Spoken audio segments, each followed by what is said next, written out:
Le mystère de la momie perdue dans une ville animée au bord du Nil, un célèbre musée se tenait fièrement avec ses murs ornés de hiéroglyphes anciens et de statues majestueuses.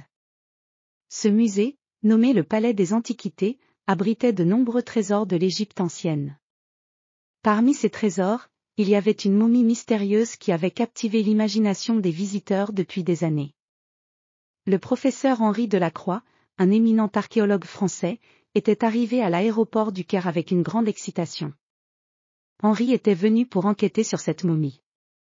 Il avait entendu des rumeurs selon lesquelles la momie possédait un secret caché, un secret qui pourrait changer notre compréhension de l'histoire égyptienne.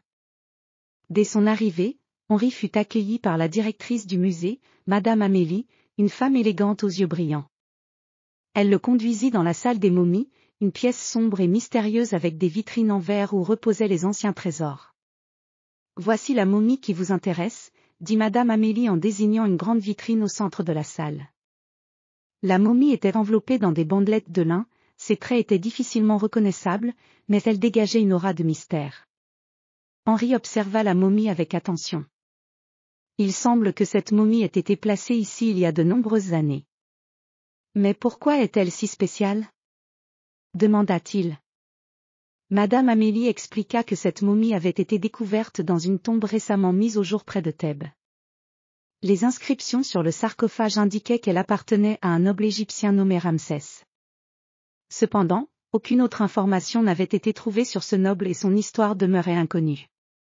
Henri décida de commencer son enquête en examinant les inscriptions et les artefacts trouvés dans la tombe. Les inscriptions étaient en hiéroglyphes anciens, et il fallait les traduire pour comprendre leur signification. Henri et son assistant, Jacques, se mirent au travail, utilisant des outils modernes pour analyser les textes et les dessins.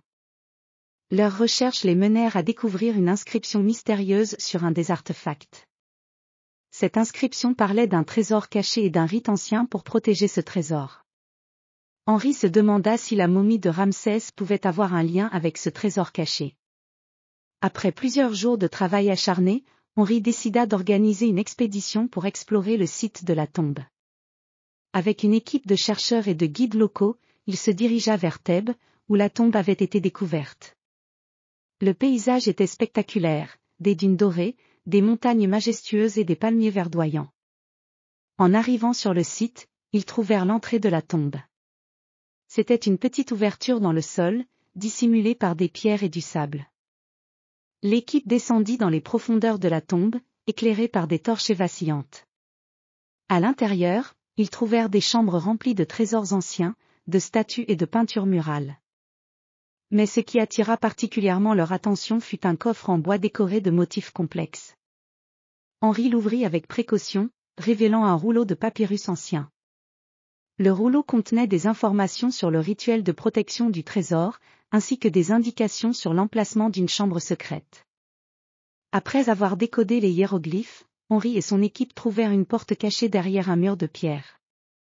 Ils l'ouvrirent avec soin et découvrirent une pièce secrète remplie de bijoux précieux, de sculptures en or et de manuscrits anciens. Mais au milieu de cette pièce, ils trouvèrent aussi un message écrit par Ramsès lui-même. Le message expliquait que le véritable trésor était la connaissance et la sagesse contenues dans les écrits et les artefacts, et que les richesses matérielles n'étaient que des symboles de cette sagesse. Henri comprit alors que la véritable découverte n'était pas seulement le trésor physique, mais aussi le savoir ancien et les leçons du passé. Avec un sentiment de satisfaction, il remercia son équipe et retourna au musée avec de nouvelles découvertes et des trésors précieux. L'histoire de la momie de Ramsès et des découvertes faites à Thèbes devint célèbre dans le monde entier, et Henri Delacroix fut reconnu comme un grand explorateur. Le musée Le Palais des Antiquités accueillit les nouvelles découvertes avec fierté, et les visiteurs pouvaient désormais admirer non seulement les trésors matériels mais aussi la sagesse des anciens Égyptiens.